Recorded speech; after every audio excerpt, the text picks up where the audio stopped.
இயேசு கிறிஸ்துவில் பிரியமான உறவுகளே, இன்றைய நாளிலே நாம் அன்னையின் விண்ணேற்பு பெருவிழாவை நாம் கொண்டாடக்கூடிய இந்த சூழ்நிலையிலே நம்முடைய நாடு இன்று சுதந்திர தின விழாவை 78வது சுதந்திர தின விழாவை நாம் கொண்டாடி கொண்டிருக்கிறோம். சுதந்திரம் என்ன சும்மா கிடைத்ததா? சுதந்திரம்னா என்ன சுக்கா மிளகா கடையில் போய் வாங்கிட்டு வர்றதுக்கு அப்படின்னு சொல்லிட்டு கவிஞர் சொல்வது போல, ஒரு சுதந்திரத்தை நாம் உணர்ந்து பார்க்க வேண்டும் என்றால் தேசிய கொடியை தயவு செய்து குண்டூசியால் சட்டையில் குத்தி கொள்ளாதீர்கள். ஒரு ஆணியை எடுத்து அடித்து பாருங்கள், அதனுடைய வேதனை எந்த அளவிற்கு இருக்குமோ அந்த அளவிற்குத்தான் சுதந்திரம் கிடைக்கும் போது இருந்தது அப்படின்னு சொல்றாங்க. நம்ம என்ன செய்யறோம் அப்படின்னா, சும்மா குண்டூசியை குத்திக்கிட்டு சுதந்திரம் சுதந்திரம் சொல்வதில் அல்ல சுதந்திரம். மாறாக அதை ஆணி வைத்து உள்ளத்தில் அடிக்கும் போதுதான் அதனுடைய ஏற்படுகிற அந்த வலியும் வேதனையும் அப்பொழுது ஏற்பட்டது என சொல்லக்கூடிய அளவிற்கு கவிஞர் பா. விஜய் அவர்கள் சொல்லுவார்கள். அன்பிற்கினிய உறவுகளே, கொடி ஏற்றும் போது சரி, நாம் அனைவரும் கொடி ஏற்றிய பிறகு அதை ஒரு கயிறு போட்டு இழுப்போம். கொடி அவிழ்ந்து உள்ள இருந்து என்ன விழுகும்? பூ மேல இருந்து கீழே விழுகும். உடனே நேஷனல் சல்யூட் அப்படின்பாங்க. எல்லாரும் என்ன பண்ணுவோம்? சல்யூட் அடி. அந்த பூ எதுக்கு கொடியில வைக்கிறாங்கிறது நமக்கு முதல்ல தெரியணும். பொதுவாக கொடியில பூ வைக்க மாட்டாங்க 1947க்கு முன்னாடி. 1947க்கு பின்னாடி பூ வைக்கதான். பூ இல்லாம ஒரு கொடி ஏற்றக்கூடாதுன்னே ஒரு சட்டம் கொண்டு வந்துட்டாங்க. காரணம் என்னன்னா, சுதந்திரம் கொண்டு வருவதற்காக பல பெண்களின் கூந்தலிலிருந்து பூ விழுந்தது. கணவனை இழந்தால் அந்த பூ என்ன வைக்கக்கூடாது. அவர்களுக்கு அடிக்கிற சல்யூட் தான் அந்த சல்யூட்.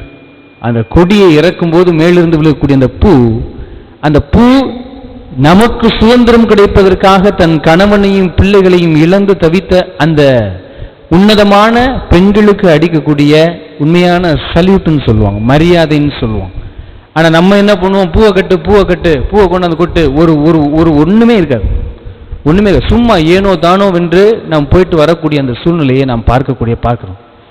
இதுதான் சுதந்திரமாக நாம் கருதி கொண்டிருக்கிறோம் அல்ல. அது வலியும் வேதனையும் நிறைந்த ஒரு வாழ்க்கையாக இருந்தது. 1947 வரையிலும் கிடைக்கப்பட்ட அந்த போராட்டங்கள் முற்றிலும் வெற்றி பெற்றதா என்றால் சுதந்திரம் கிடைத்தது. ஆனால் முழு சுதந்திரம் கிடைத்ததா என்றால் இன்று வரையிலும் அது நமக்கு கேள்விக்குறியாகத்தான் இருக்கிறது. அப்ப நாட்டிற்கு கிடைத்த சுதந்திரம் 1947, இந்த உலகத்திற்கே கிடைத்த சுதந்திரம் 2000 ஆண்டுகளுக்கு முன்னால் அன்னை மரியாள் ஆமேன் உம் அடிமை உம் சொற்படியே ஆகட்டும் என்று சொன்ன அந்த வார்த்தையினால் இந்த உலகத்திற்கே சுதந்திரம் உண்டாயிற்று. அப்பொழுது அன்னை மரியாள் ஏற்படுத்தக்கூடிய அந்த சுதந்திரம் அகச் சுதந்திரம். இப்ப பெண்கள் எல்லாம் இங்க உட்கார்ந்து இருக்கிறீங்க, உட்காரக்கூடாது. இயேசு காலத்திலையும் உட்காரக்கூடாது. இயேசு காலத்தில் கூட உட்கார்ந்து இறை செய்தியை கேட்கக்கூடாது. கணவன்மார்கள் தான் தொழுகை கூடத்திற்கு போன்றும் அவர்கள் கேட்ட செய்தியை வீட்டில் வந்து போய் சொல்லணும், அவ்வளவுதான். அதை கேட்கக்கூடாது. அதை எப்படி நீங்க உதாரணம் பார்க்கணும் அப்படின்னா, ஆண்டவர் 5000 பேருக்கு அப்பம் கொடுக்கும் போது அங்கு அமர்ந்திருந்த ஆண்களின் எண்ணிக்கை 5000. அப்படின்னா இங்க பெண்கள் இருக்கக்கூடாது, குழந்தைகள் இருக்கக்கூடாது. குழந்தைகள் இருந்தாங்கன்னா அடிச்சு விரட்டணும். அப்ப குழந்தைகளை அடிச்சு விரட்டணுமா? அது எப்படின்னா ஃபாதர் சொல்றீங்கன்னா, சீடர்கள் குழந்தைகளை அடித்து விரட்டும் போது ஆண்டவர் இயேசு சொல்லுவார், அவர்களை இங்கே உள்ள விடுங்க, விண்ணரசு இவர்களுக்குரியதுதான் சொல்லி முடிச்சிருப்பார். அப்ப சுதந்திரம் அன்னை மரியாள் வழியாக எப்படி கிடைத்தது என்றால் இப்படித்தான் கிடைத்தது. இயேசு எப்படி சுதந்திரம் கொடுக்கிறார் என்பதை நாம் உணர்ந்து பார்க்கக்கூடிய அந்த சூழ்நிலையை நாம் இருக்கிறோம். அலங்காரத்தாய் அப்படின்னா வேற எங்க நீங்க கேள்விப்பட்டிருக்கீங்க அலங்காரத்தாய்னு? வேற எங்கேயாவது கோயில் இருக்கா அலங்காரத்தாய்னு? பெருமைக்குரியவள் நீங்க தான். இதான் முதல் கோயில். அலங்காரத்தாயின்னு எதுக்கு பேர் வந்தது? சகாய மாதாவும் ஆரோக்கிய மாதாவும் சந்திச்சுக்கிட்டாங்களாம். அப்ப சகாய மாதா கேட்டாங்களாம், என்ன ஆரோக்கியம், எப்படி இருக்கிற அப்படின்னு கேட்டாங்களாம். அதுக்கு ஆரோக்கிய மாதா சொன்னாங்களாம், சும்மா இரு சகாயம், என்னத்தையாவது மாட்டி விட்டுறாங்க, ஒன்றும் பண்ண முடியல. பட்டு போடுவேங்கிற பேர்ல கட்டி விடுறாங்க, மோதிரங்கிற பேர்ல போட்டு விட்டுறாங்க, செயின்ங்கிற பேர்ல போட்டு விடுறாங்க, வெயிட்டும் தாங்க முடியல, ஒரே வெக்கையா இருக்கு, என்ன பண்றதுன்னு தெரியல. நீ யாரு? ஆரோக்கியமா. திருப்பி ஆரோக்கிய மாதா சகாய மாதா பார்த்து கேட்டாங்களா, நீ எப்படி இருக்கிற சகாயம் சொல்லு அப்படின்னு கேட்டபோது சகாய மாதா சொன்னாலாம், நான் ரொம்ப சகாயமா இருக்கிறேன், எந்த தொந்தரவும் இல்லை, நமக்கு ஒரு நகை இருக்காது, ஒன்றும் இருக்காது, நம்ம அப்படியே இருப்போம். இருவரும் இணைந்து மக்களை பார்த்து சொன்னாங்களாம், நாம் உடலோடும் ஆன்மாவோடும் விண்ணோலத்திற்கு எடுத்துக்கொள்ளப்பட்டது உண்மை, ஆனால் பட்டுப்பாவட சட்டையோடையோ 10 பவுன் செயினோடையோ மோதிரத்தோடையோ நான் விண்ணுலகத்துக்கு எடுத்துக்கொள்ளப்படவில்லை என்பதை நீங்கள் அறிந்து கொள்ளுங்கள் என்பதை மாதா நமக்கு உணர்த்தப்படக்கூடிய ஒரு செய்தியாக எடுத்துக்கொள்ள வேண்டும். இப்படிப்பட்ட இந்த செய்தியின் மூலமாக மாதா சொல்லக்கூடிய ஒரே செய்தி, அவர் உங்களுக்கு சொல்வதை செய்யுங்கள். அவ்வளவுதான். நான் உங்களுக்கு சொல்வதை செய்யுங்கள் என்று அன்னை மரியாள் சொல்லி இருந்தார் என்றால் தன்னை முன்னிலைப்படுத்தக்கூடியவராக மாறியிருப்பார். ஆனால் அன்னை மரியாள் சொன்னது, என் மகன் சொல்லக்கூடியதை செய்யுங்கள் அப்படின்னு சொல்லி முடிச்சிருப்பார். அந்த சீடர்கள் செய்ததுல ஒரே ஒரு வார்த்தை மட்டும் ரொம்ப ஆழமா இருக்கும். நீங்க கவனிச்சீங்கன்னா தெரியும். காண ஒரு திருமணத்துல அன்னை மரியாள் இவர் உங்களுக்கு சொல்வதை செய்யுங்கள் சொல்வார். அப்ப இயேசு என்ன சொல்வார் அவர்களை பார்த்து? இந்த 6 ஜாடியிலையும் தண்ணி நிரப்புங்க அப்படின்னு சொல்வார். அந்த நிரப்பிட்டு அந்த ஒரு வரி வரும் பாருங்க, ரொம்ப ஆழமான வரி. அவர்கள் விளிம்பு வரையிலும் நீர் நிரப்பினார்கள்னு வரும். அவர்கள் அதிசயம் நடக்கும் என்று நம்பினார்கள், அதனால்தான் விளிம்பு வரையிலும் நிரப்பினார்கள். இன்றும் நாம் விளிம்பு வரையிலும் ஜெபிப்பவர்கள் அல்ல. வேண்டா வெறுப்பாக ஜெபிப்பவர்களா, அரைகுறையாக ஜெபிப்பவர்களா, இல்லை விளிம்பு வரையிலும் என் ஆன்மாவை தாண்டி என் உதடு விளிம்பு வரையிலும் நான் ஜெபிக்கக்கூடியவனா என்பதை நாம் அலசி பார்க்க வேண்டும். இல்லை என்றால் அற்புதமும் நடக்காது, அதிசயமும் நடக்காது, நம்மதே நடந்து போவோம், அவ்வளவுதான். இந்த ஒரு செய்தியை நாம் ஆழமாக உள்கொண்டோம் என்றால் அந்த சுதந்திரம் நமக்கு பொருள் புரியும். சுதந்திரம்னா என்ன? தந்திரம்.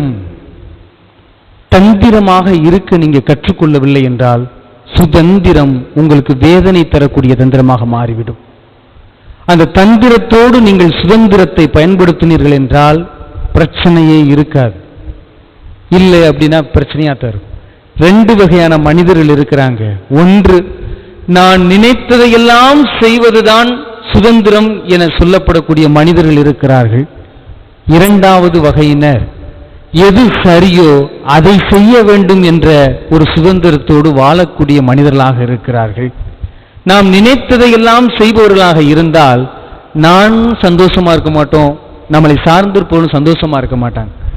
எது சரியானதை செய்கிறோமோ அப்பொழுது நாமும் சந்தோஷமாக இருப்போம், நம்முடைய குடும்பமும் சந்தோஷமாக இருக்கும், இந்த நாடும் சந்தோஷமாக இருக்கும் என்பதைத்தான் சுட்டி காட்டுகிறார்கள். அன்னை மரியாளுக்கு சுதந்திரம் இருந்தது வேண்டாம் என்று சொல்லுவதற்கு. ஆனால் நான் மட்டும் நல்லா இருக்கக்கூடாது, எல்லோரும் நல்லா இருக்க வேண்டும் என்பதற்காக ஆம் உன் சொற்படியே ஆகட்டும் என்று சொல்லி முடிக்கக்கூடிய அந்த வார்த்தையை நாம் கவனிக்க வேண்டும். அன்பிற்கினிய உறவுகளை, நாம் இன்று எந்த பகுதியில் இருக்கிறோம்? நம்ம விரும்புறதெல்லாம் செய்யக்கூடிய பகுதியில் இருக்கிறோமா, இல்லை சரியானதை செய்யக்கூடிய பகுதியில் இருக்கிறோமா என்பதை சிந்தித்து பார்க்க வேண்டும். அன்னை மரியாள் அலங்காரத்தாயின்னு ஏன் பேர் வந்துச்சுன்னு கேட்டேன். ஒண்ணுமே இருக்காது, அந்த அம்மா அப்படியே தான் இருப்பாங்க. நகை இருக்காது, மேக்கப் இருக்காது, இந்த பக்கம்லாம் செவந்து இருக்காது, கண்ணுல ஒரு கண்மை இருக்காது, ஒரு பட்டுப்பாவடை சட்டையெல்லாம் ஒன்றும் இருக்காது, செயின் ஒண்ணுமே இருக்காது. அதான் அலங்காரத்தாய். உலகத்திலேயே அழகாக இருப்பவர்கள் யார் என்று கேட்டால் பவுரும் பேரளவுலையும் அப்புறவங்க கிடையாது. உழைத்த பிறகு வயக்காட்டில் வேர்வையோடு நிற்கிறாங்க பார்த்தீங்களா, அதுதான் உண்மையான அழகு. சும்மா ஒன்னத்துக்கும் போகாமல் வீட்டில் ஃப்ரிட்ஜில் ஏறி உட்கார்ந்துக்கிட்டு நல்லா அப்படியே பாதுகாப்பாக இருக்கக்கூடிய மனிதர்களை போல் இருப்பவர்கள் எல்லாம் அழகு. இன்னைக்கு பொண்ணு சோடிச்சுட்டு வரும்போது என்ன சோடிச்சு வராங்க, நல்லா திருவாரூர் தேர் மாதிரி சோடிச்சுட்டு வந்துடுறாங்க. ஆனால் முடிச்ச பிறகு என்ன ஆகி போயிருது, போலின் மூஞ்சியை போய் கழுவிட்டு தான் வர்றாங்க, முடிஞ்சு போச்சு, இவன் ஏமாத்திட்டான், எனக்கு பொண்ணை காமிச்சு ஏமாத்திட்டாங்கன்னு சொல்லி 2 குடும்பம் பிரிந்து போகக்கூடிய சூழ்நிலையை பார்க்கிறோம். ஏனென்றால் இந்த சுதந்திரம் என்ற பெயரில் பிறரை ஏமாற்றக்கூடிய தந்திரமாக மாறிவிட்டது. அப்ப 2 வகை இருக்கிறது. ஒன்று, நாம் ஏமாறுவதற்கும் சுதந்திரம் இருக்கிறது, ஏமாற்றுவதற்கும் சுதந்திரம் இருக்கிறது, சரியாக வாழ்வதற்கும் சுதந்திரம் இருக்கிறது. இந்த சுதந்திரத்தை நான் சரியாக பயன்படுத்தி கொள்ள வேண்டும் என்பதுதான் அதனுடைய நோக்கமாக இருக்கிறது. அடிமைகளுக்கு சுதந்திரம் இருந்தது. தண்ணீர் முண்டு அதில் ஊத்துங்க அப்படின்னு சொன்னா, இல்லை எங்க எஜமான் சொன்னா தான் நாங்கள் கேட்போம் அப்படின்னு சொல்லியிருந்தாங்கன்னா அற்புதம் நடந்திருக்காது. இல்லை இந்த பெண்மணி என்ன சொல்றது, எங்க அம்மா என்ன சொல்றது, நான் என்ன கேட்கறதுன்னு இயேசு சொல்லி நினைச்சிருந்தாருன்னா அங்கே அற்புதமும் நடந்திருக்காது. அது ஒரு சுதந்திரம். சுதந்திரம் என்பது நாம் மட்டும் நல்லா இருப்பதற்காக அல்ல, நாம் நல்லாக இருப்பதற்காகத்தான் சுதந்திரம் என்ற ஒன்று உண்டு என்பதை நாம் ஆழ சிந்தித்து நாமும் சுதந்திரமாக இருக்க, நம்மை சார்ந்தவர்களும் சூழ்ந்திருப்பவர்களும் சுதந்திரமாக இருக்க, அவர்களும் சுதந்திரமாக வாழ இந்த பலியிலே நாம் பக்தியோடு மன்றாடுவோம். ஆமென்.